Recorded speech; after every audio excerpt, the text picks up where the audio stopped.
Selamat petang, salam sejahtera.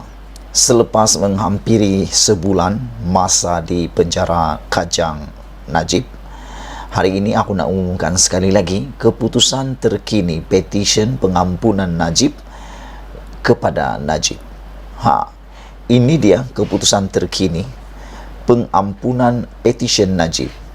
Setakat pukul 5:08 petang hari ini, keputusan terkini petisyen ampunkan Najib ialah berjumlah 33,084 berbanding sasaran yang dikehendaki iaitu 35,000. Makna kata, petisyen ampunkan Najib ini selepas lebih daripada 2 minggu, menghampiri sebulan, telah berjaya mengumpul 33,000 tanda tangan, tinggal kurang 2,000 sahaja lagi. Tapi jangan terlalu gembira, kerana satu lagi petisyen yang turut menandingi ataupun menyaingi petisyen ampunkan Najib ini ialah yang jauh lebih banyak menyokongnya, jauh lebih besar meninggalkan petisyen mengampunkan Najib ialah petisyen kepada Duli Yang Maha Mulia yang di-Pertuan Agong supaya Najib tidak diampuni atau Najib tidak wajar diampuni.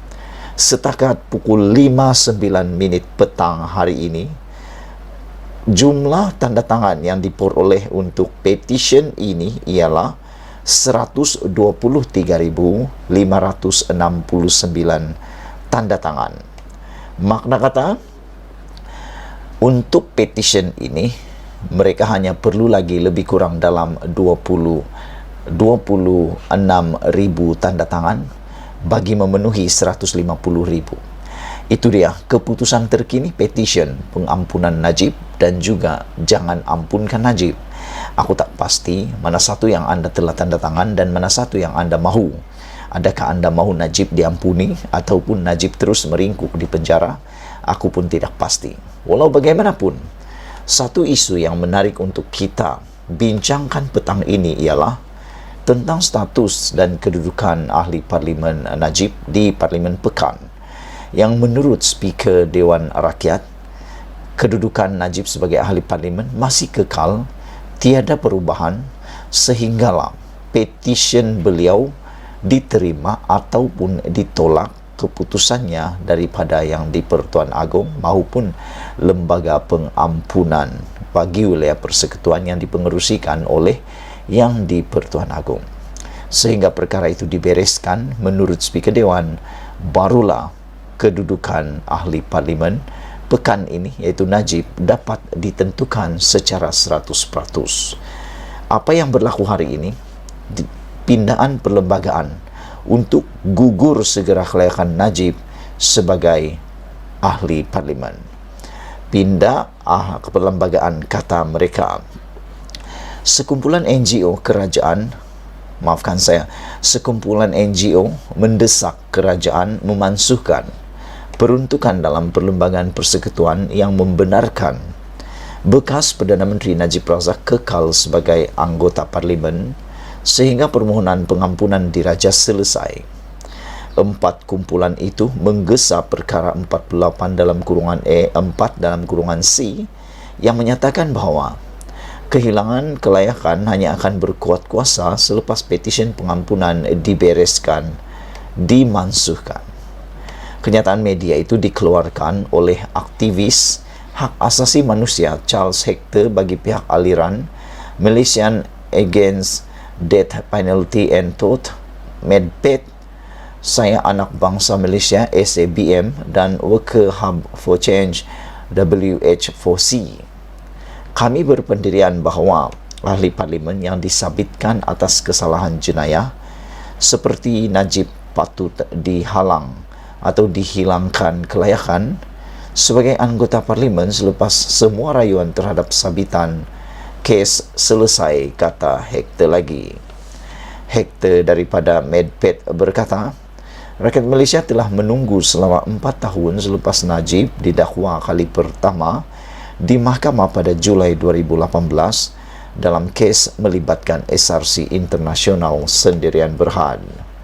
Katanya, tiada lagi kewajaran yang munasabah untuk menangguhkan kehilangan kelayakan itu selepas proses rayuan berakhir, walaupun permohonan pengampunan diraja difailkan kemudiannya.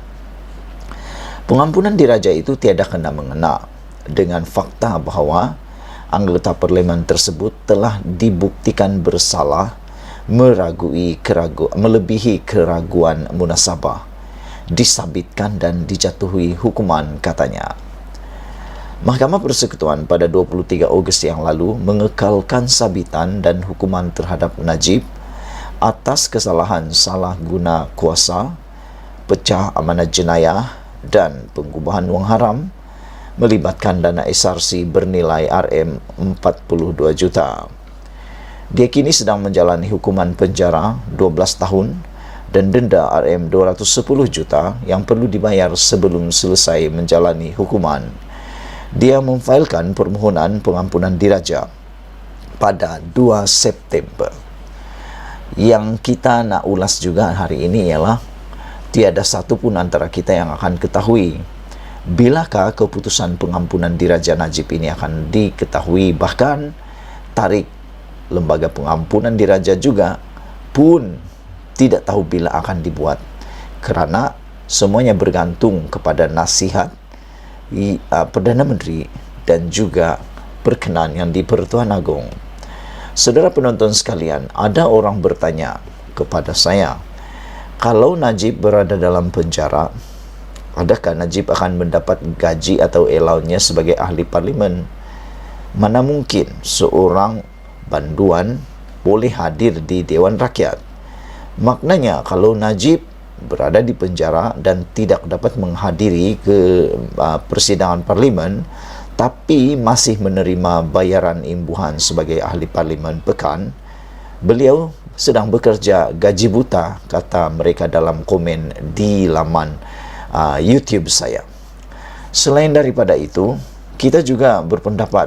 saya juga berpendapat bahawa apa yang dikatakan oleh kumpulan NGO ini ada relevannya, kerana semua yang boleh berkaitan dengan mahkamah, iaitu proses rayuan Najib di semua mahkamah-mahkamah yang ada di Malaysia telah pun berakhir, di Mahkamah Tinggi, Mahkamah Rayuan dan bahkan Mahkamah Persekutuan. Saya masih ingat salah seorang pengamal undang-undang yang amat saya hormati, iaitu Katri Abdullah. Beliau menulis bahawa tindakan pengampunan diraja Najib itu tiada kena mengena sudah dengan mahkamah. Oleh sebab itu, mengapa